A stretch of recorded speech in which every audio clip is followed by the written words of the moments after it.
সঙ্গীত সন্ধ্যার আয়োজন।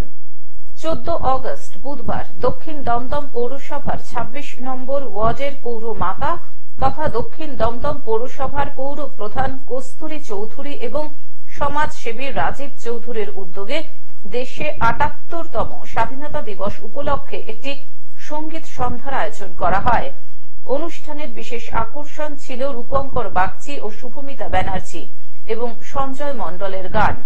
সঞ্চালনায় ছিলেন আরজে নীলাঞ্জন। স্বাধীনতা দিবসের প্রাক মুহূর্তে এই অনুষ্ঠানকে ঘিরে দর্শকদের মধ্যে উন্মাদনা ছিল চোখে পড়ার মতো। বলবে জনগণ 4 বছর ধরে আমি করে যাই, মেন দায়িত্বে থাকে আমার বিধায়ক অদিতি, সবকিছু ঠিক করে। আর এই প্রোগ্রামটা, স্বাধীনতা দিবস প্রোগ্রামটা আমি মনে করি সবারই উচিত। পরাধীন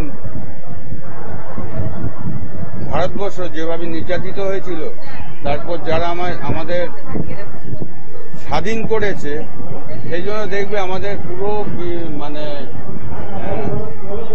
আমাদের প্যান্ডেল বা বাইরে কোনো নেতা নেত্রীর ছবি নেই, সব স্বাধীনতা সংগ্রামী ছবি। ওদের উদ্দেশ্যে আজকে দিনটা আমি উদযাপন করছি। এখানে আজকে প্রথম বোধহয় শুভমিতা, তারপর রূপঙ্কর, তারপর শঙ্কর ভৌমিক। ভালো প্রোগ্রাম হবে আশা করি। আর আমি যেটা করি একটু ভালো করার চেষ্টা করছি। বিধাননগর থেকে অনির্বাণ দত্তের রিপোর্ট, গ্লোব নিউজ। এখন থেকে গ্লোব টিভি দেখুন আপনার স্মার্টফোনেও।